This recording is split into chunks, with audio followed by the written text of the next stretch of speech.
நேர்ல வணக்கம். கோயம்புத்தூர்ல நடக்கக்கூடிய இந்த விஷயத்த கேள்விப்பட்டிருப்பீங்க. கோயம்புத்தூரே வந்து ஸ்தம்பித்து போய் தான் இருக்கு. கோயம்புத்தூரே அதிர்ந்து போய் தான் இருக்கு. என்ன அப்டின்னா, கோயம்புத்தூர்ல ஒரு கல்லூரி மாணவி, ஒரு மதுரையை சேர்ந்த கல்லூரி மாணவி பார்த்தீங்கன்னா, கோயம்புத்தூர்ல தனியார் விடுதியில தங்கியிருக்காங்க. அந்த காலேஜ் இல்லாம தனியா வந்து அவங்க ஃப்ரெண்ட்ஸ் கூட ரூம் எடுத்து தங்கியிருக்காங்க. நேத்துக்கு 2ஆம் தேதி நவம்பர் 2ஆம் தேதி 2025 நேத்துக்கு இந்த 2ஆம் தேதி பார்த்தீங்கன்னா, ஒரு 11 மணி அளவுல அவங்களோட ஃப்ரெண்ட் உங்களோட ஆண் நண்பர் கூட பார்த்தீங்கன்னா, கோயம்புத்தூர் இன்டர்நேஷனல் ஏர்போர்ட் பக்கத்துல வந்து பார்த்தீங்கன்னா, ஒரு இடத்துல ஒரு கார்ல நின்னுட்டு கார்ல உள்ள உட்காந்துட்டு பேசிட்டு இருந்திருக்காங்க. கோயம்புத்தூர் இன்டர்நேஷனல் ஏர்போர்ட்ல இருந்து 1 கிலோமீட்டர் தான். அதுதான் வந்து எக்ஸ்பென்ஷன் பண்ண கோயம்புத்தூர் இன்டர்நேஷனல் ஏர்போர்ட் எக்ஸ்பென்ஷன் பண்றதுக்கு அந்த இடமும் உள்ள வரும் அப்படின்னு சொல்றாங்க. ஸோ அந்த மாதிரி ஹை செக்யூரிட்டி இருக்கக்கூடிய அந்த ஏரியால பாத்தீங்கன்னா அவங்க வந்து பேசிட்டு இருந்திருக்காங்க. பேசிட்டு இருக்கோம் வந்து ஆல்ரெடி அந்த மூணு பேர் அந்த இடத்துல வந்திருக்காங்க. ஏற்கனவே அந்த 3 பேர் வந்து பாத்தீங்கன்னா இந்த சம்பவ இடத்துக்கு வந்து இந்த சம்பவத்தை பண்றதுக்கு முன்னாடி இந்த 3 பேருமே ஒரு பைக்கை திருடிட்டு தான் அந்த இடத்துக்கு வந்திருக்காங்க அப்படின்றாங்க. இதெல்லாம் அந்த பிலிமினரி இன்வெஸ்டிகேஷன்ல இருக்கு. இன்வெஸ்டிகேஷன் ரிப்போர்ட்ஸ்ல வந்து இது வரைக்கும் இருக்கக்கூடிய இன்வெஸ்டிகேஷன் ரிப்போர்ட்ல வந்தது இது ஒரு 7 மணி அளவில் ஷூட் பண்றோம். இது வரைக்கும் வந்த ரிப்போர்ட்ஸ்ல வந்து நியூஸ்ல வந்திருக்கக்கூடிய விஷயம். ஆல்ரெடி இந்த திருட்டு பைக்ல வந்த இவங்க பாத்தீங்கன்னா அந்த இடத்துக்கு வந்து இந்த மாதிரி ஒரு பையனோ பொண்ணு இருக்கிறத பார்த்துட்டு அவங்க வந்து குடிச்சிருந்தாங்களா, ஆல்கஹால் இன்ஃபுளுன்ஸ்ல இருந்தாங்களா, அப்புறம் இது என்னன்னு சொல்லி தெரியல. இனிமேதான் இன்வெஸ்டிகேஷன் நடக்க தெரியும். அந்த இடத்துல பாத்தீங்கன்னா உடனே அந்த மாதிரி இருக்கவங்கள பார்த்த உடனே அந்த கார் கண்ணாடி உடைச்சு அந்த பையனை தாக்கி அந்த பையன் மயக்கம் போட்டு அதுக்கப்புறம் அந்த பொண்ணை காட்டுக்குள்ள 200 மீட்டர் தள்ளி கூட்டிட்டு போயிட்டு அந்த பொண்ணை வந்து சொல்ல முடியாத அளவுக்கு அந்த விஷயங்கள்லாம் பண்ணி நீங்க புரிஞ்சிருப்பீங்க. ஸோ அந்த பொண்ணை வந்து அசால்ட் பண்ணி அந்த இடத்துல வந்து கிளம்பி போயிடுறாங்க. அந்த பொண்ணை வந்து ரெக்கவர் பண்றப்ப அந்த பொண்ணு நிர்வாணமா தான் இருந்திருக்காங்க அந்த காட்டு பகுதியில. நீங்க அது புரிஞ்சுப்பீங்கன்னு நினைக்கிறேன். அந்த கோரத்தன்மையை நீங்க புரிஞ்சுப்பீங்கன்னு நினைக்கிறேன்.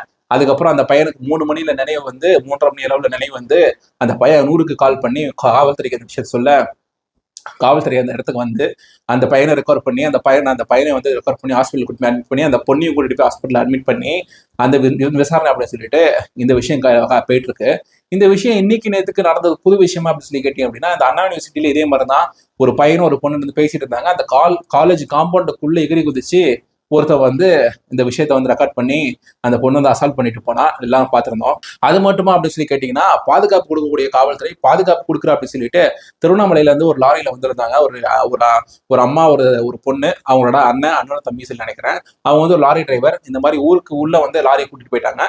லாரியில வந்து ஏன்னா வந்து 2 பேர் வந்து திருவண்ணாமலை கோயில வந்து கூட்டிட்டு போறா அப்படின்னு சொல்லியிருந்தாங்களாட்டிருக்கு. இந்த காய்கறி எல்லாம் உள்ள இருந்திருக்கு. காய்கறி விட்டுட்டு அந்த மாதிரி கூட பேர்ந்துருக்கலாம். ஆனா வந்து இந்த மாதிரி இவ்வளவு திருவண்ணாமலை காலையில கோயில விட்டுலாம் அப்படின்னு சொல்லிட்டு கூட்டிட்டு போயிருந்திருக்காங்க. அந்த நேரத்துல வந்து ஊருக்குள்ள எப்படிப்பா லாரி வருது அப்படின்னு சொல்லிட்டு 2 பேரை வந்து இறக்கி விசாரிச்சு சந்தேகமா இருக்கு அப்படின்னு சொல்லிட்டு சரி நான் போய் கோயில விட்டு இப்ப லாரியை இறக்கிட்டு வா அப்படின்னு சொல்லிட்டு கூட்டிட்டு போனவங்க இந்த 2 பெண்களை வந்து ரேப் பண்ணிடுறாங்க. அந்த எவ்வளவோ விஷயங்கள் அதை மறைக்க ட்ரை பண்ணிருக்காங்க அப்படின்ற விஷயம்லாம் நிறைய யூடியூபர்ஸ் எடுத்து பேசியிருக்காங்க. நம்ம எல்லாம் பார்த்திருப்போம். சோ இதுல எடப்பாடி கே பழனிசாமி என்ன கேட்கறான் அப்படின்னா நான் தமிழ்நாட்டுல காவல்துறை இருக்காங்களா அப்படின்ற அளவுக்கு அவங்க அந்த கேள்வி கேட்கிற இடத்துக்கு இன்னைக்கு வந்திருக்கோம். அது மட்டும் இல்லாம நாம் தமிழர் கட்சியை சேர்ந்த ஒரு 5-6 பேர் என்ன பண்ணிருக்காங்க அந்த பகுதியில பாத்தீங்கன்னா ஒரு மதுபான கூடம் இருந்திருக்கு. அந்த மதுபான கூடத்துல வந்து பாத்தீங்கன்னா மதுபான கூடத்துக்கு வெளியே ஒரு 10 பாட்டில் இருந்திருக்கட்டிருக்கு. அந்த பாட்டிலாம் உடைச்சு எது எப்படிப்பா இந்த மாதிரி நடுக்காட்டுல ஒரு பொண்ணை வந்து இந்த மாதிரி பண்ணிருக்காங்க, எப்படி உங்களுக்கு வந்து நடத்த மனசு வருது அப்படின்னு சொல்லிட்டு அந்த இடத்துல போய் விஷயங்கள்லாம் கேட்டிருக்காங்க. அண்ணா யூனிவர்சிட்டி விஷயம் நடந்தது நம்ம மறந்துட்டோம். திருவண்ணாமலையில இந்த மாதிரி 2 காவல்துறை அதிகாரிகள் என்ன பண்ணாங்க மறந்துட்டோம். அதுக்கு முன்னாடியே வந்து அண்ணா நகர்லயே வந்து பாத்தீங்கன்னா அண்ணா யூனிவர்சிட்டியில அண்ணா நகர்ல பாத்தீங்கன்னா ஒரு சிறுமிக்கு ஒரு பாலியல் தொந்தரவு நடந்து அந்த விஷயங்கள் வந்து தமிழ்நாடு முழுக்க பூதாகரமா பேசப்பட்டதுக்கு அப்புறம் எஃப்ஐஆர் போட்டாங்க. ஆடியோ லீக் ஆனதுக்கு அப்புறம் அந்த விஷயங்களை பார்த்தோம்னா எல்லா விஷயங்களும் நம்ம ஒரு விஷயம் மறந்துட்டே போறோம். அந்த மாதிரி இதுவும் நம்ம மறக்காம இருந்து அதுக்குண்டான கோரிக்கைகளை மக்களாகிய நம்மளும் வச்சு இந்த விஷயங்கள் மக்களாகிய நம்ம வந்து கோரிக்கை வைக்கிறது தான் கண்டிப்பா அது 100% அது வந்து பாதுகாப்பு வந்து பலப்படுத்த ஆரம்பிப்பாங்க அப்படின்றது என்னோட நம்பிக்கை. ஸோ நம்ம அடுத்தடுத்து பார்ப்போம். உண்மையாலுமே இதுல குற்றவாளிகள்லாம் பிடிக்கிறாங்களா, பிடிக்கிறதுக்கு பீலமேடு போலீஸ்ல வந்து 5 தனிப்படை அமைச்சிருக்காங்க அப்படின்னு சொல்றாங்க. ஸோ இதுல குற்றவாளிகள்லாம் பிடிக்கிறாங்களா அப்படின்றதெல்லாம் நம்ம பொறுத்து இருந்துதான்